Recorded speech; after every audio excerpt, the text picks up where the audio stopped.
On the 4th of May 1897, a priest attended a charity bazaar in Paris. He met the organiser, blessed the event, and stayed a while to chat with the guest of honour, the Duchess d'Alençon. As he did so, the event was becoming steadily busier and busier.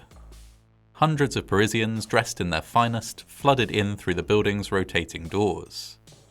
After a short time, the priest took his leave, not knowing that a significant number of the people he had seen and spoken to that day had only hours left to live.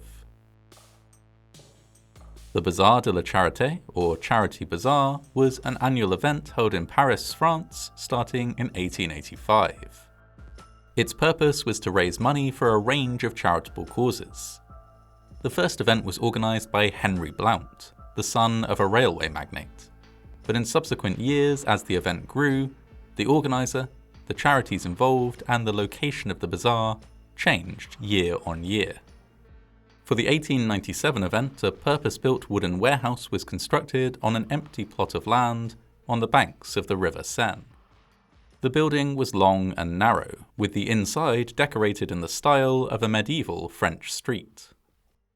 On either side of this street were arranged 28 shops, each representing a different aspect of Paris and Parisian culture. Boutiques selling clothing, fabrics, pastries, and other items for visitors to buy.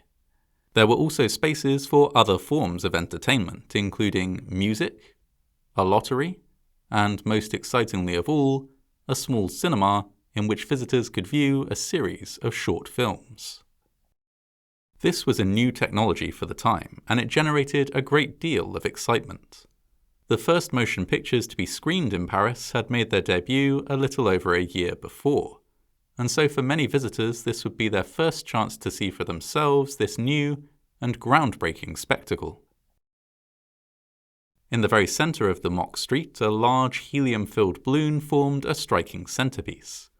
And over all of this, the stalls, the auction spaces, the helium balloon, the cinema, would be draped a large canvas painted to resemble a cloudy sky. The effect would be a striking and glamorous one. In addition to the space, there was also another big attraction, the chance to meet famous members of the European aristocracy.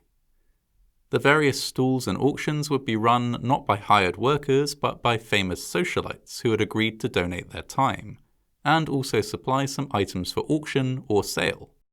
By attending the bazaar, Parisians could meet with celebrities they had previously only read about in newspapers. One of the most high-profile celebrities in attendance was the Duchess d'Alençon, granddaughter-in-law of French King Louis-Philippe, and favourite sister of Empress Elizabeth of Austria. She was much admired by the general public, and her attendance no doubt persuaded many that the bazaar would be worth a visit. Something that wouldn't be apparent to many who planned on visiting was just how cheaply the bazaar had been put together. The warehouse was only due to stand for 4 days, and was very much a lightweight, temporary structure. The walls of those 28 boutiques were made from cardboard, canvas, and papier-mâché. The floor was of wooden boards and was a raised platform. To save time and money, the builders had disposed of dust and offcuts by simply throwing them under the raised platform floor. Despite this, when asked about safety, the organiser, one Ange Ferdinand Armand, Baron of Macau, was confident. He assured press that the event would be a safe one. Precautions had been taken, he said. Any men in attendance would be banned from smoking. The bazaar opened on the 3rd of May 1897 and was scheduled to run for 4 days. The first day was set to be a quiet one, a soft opening on a Monday afternoon. It went well, with several hundred in attendance and a significant amount raised for charity. The next day, the 4th of May, was expected to be much busier. The bazaar was opened around 3 p.m. with a blessing from a priest, who stayed to chat with the Duchess d'Alençon for a few minutes, then departed. By the time he did, the crowd had started to swell. There would soon be as many as 1,800 people crammed into the narrow wooden warehouse. The majority of attendees were women and girls. Upper-class women during this time did not work, but nonetheless had a full calendar of social events and soirees that it was almost considered their duty to attend. They were joined by many members of the public who simply wished to mingle with the aristocracy. In addition to the sheer number of attendees, the event was also crowded for another reason. The fashion at the time was for voluminous hoop skirts, outfits that physically caused the wearer to take up a lot of space, and also made it somewhat difficult for them to move around. Of the attractions on offer, the cinema proved particularly popular, with many people crowding into the small space allotted for it. Projectionist Victor Belac was working the projector under the watchful eye of its owner, a Mr. Normadine. When, at around 4 p.m., the lamp went out, an anxious Mr. Normadine charged Belac with getting it running again in under 2 minutes. He was keen that the star attraction he had brought to the bazaar not remain out of order for too long. Belac and his assistant, Gregoire Bagrachow, examined the projector and determined that the lamp needed to be refilled with ether. Belac hurriedly opened the bottle of ether while Bagrachow pulled shut the curtains that screened off the projector. When the lamp came back on, it would be very bright, and he did not wish to dazzle the crowd assembled in the small theatre. Of course, with the curtains drawn, there was little light for the two men to work by. Belac asked Bagrachow to light a match so that he could see what he was doing. Bagrachow promptly did so, and within moments the bottle of highly flammable ether was burning. The fire spread astonishingly quickly. From the ether bottle it spread to the curtains, and from there to the canvas draped over the whole of the bazaar. Canvas backdrops burned. The cardboard stools burned.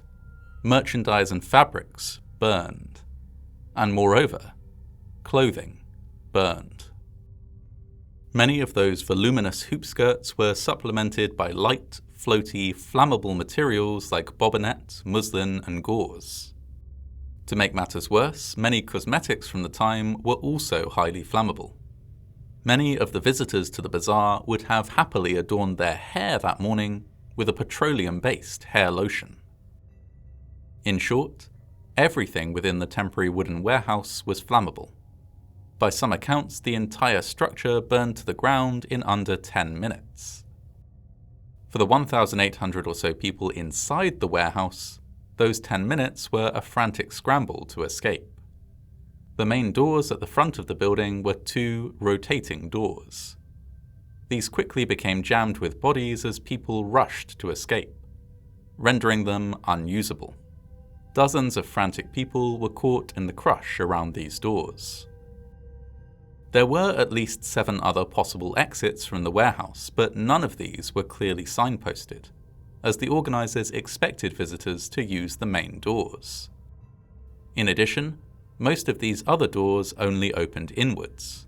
As crowds of people flooded towards them, the pressure of the crowd prevented them from being opened at all. Despite these obstacles, many people were able to escape. They flooded out into the surrounding streets, many of them with at least part of their clothing on fire. Passers-by desperately pulled burning clothing off the fleeing survivors or doused them with water. Women emerged with their hair on fire, or with horrific burns that were hidden by their expansive dresses, or with injuries from having made their way through a violent crush. Some eyewitnesses reported seeing women emerging from the warehouse with their faces covered in blood. Some attendees escaped through a door, only to find themselves in a tiny courtyard surrounded by buildings on every side. With smoke and flames at their back, it seemed like there was no possibility of escape, until workers in the Hotel du Palais, one of the buildings that hemmed in the courtyard space, wrenched the bars from a small window and began lifting people one by one through it. This was not an easy task. The crowd threatened to form another crush around this window, and the workers were forced to repel people who clutched at them, breaking fingers in some cases. Injured people were lifted as best they could be, sometimes by the hair. Though brutal and chaotic, around 150 people were saved in this way. Workers at a stables across the street also ran to help. Using heavy iron tools, they smashed through the outer wall of the wooden warehouse and then directed hoses into the gap. The water provided enough cover for them to enter and carry out several burned and injured people. Within the building, conditions were dire. Some survivors reported that some of the relatively few men in attendance used their size and strength to push women out of the way and secure their own survival. The Duchess de Alençon insisted that those around her make their way out first. She was last reportedly seen by her maid, kneeling to pray. She was badly burned in the fire and could only be identified by her dentist recognizing the configuration of her gold fillings, making her the first person to be identified after death by forensic dentistry. In the other attendees, the injuries were horrific. It was reported that bodies had been burned down to skeletons, but with their jewelry still in place. Jewelry and clothing had fused to skin, and many people had sustained extremely serious burns. In total, 126 people, almost all women, died in the disaster, and more than 200 were injured. One account of the aftermath, printed in the St. James's Gazette newspaper, read, "The ground was an open space between the neighbouring houses, black and level, without sign of it having ever contained any building whatever.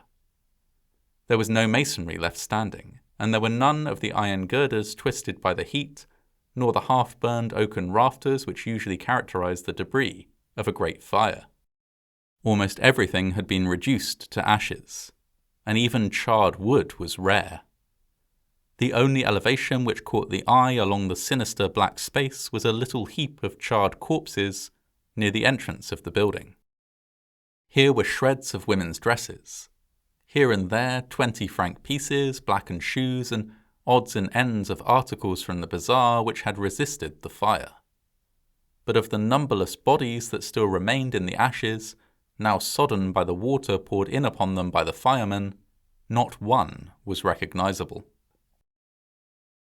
Following an investigation, the organizer, the Baron of Myuu, was fined for his failure to provide adequate firefighting equipment and personnel. The projectionist Victor Baylac and his assistant Gregoire Bagrachow were fined and given prison sentences for causing the initial fire. However, their conduct during the disaster was taken into account. As first-time offenders who had helped several people escape the warehouse, their sentences were effectively suspended. It was also acknowledged that the condition of the warehouse had contributed to the high death toll. The inward opening doors and the lack of clearly signposted exits were highlighted. Though this didn't immediately lead to legislative change, it began a conversation that, spurred on by other fatal fires elsewhere in the world, eventually led to outward opening doors and fire exit signage becoming mandatory in France.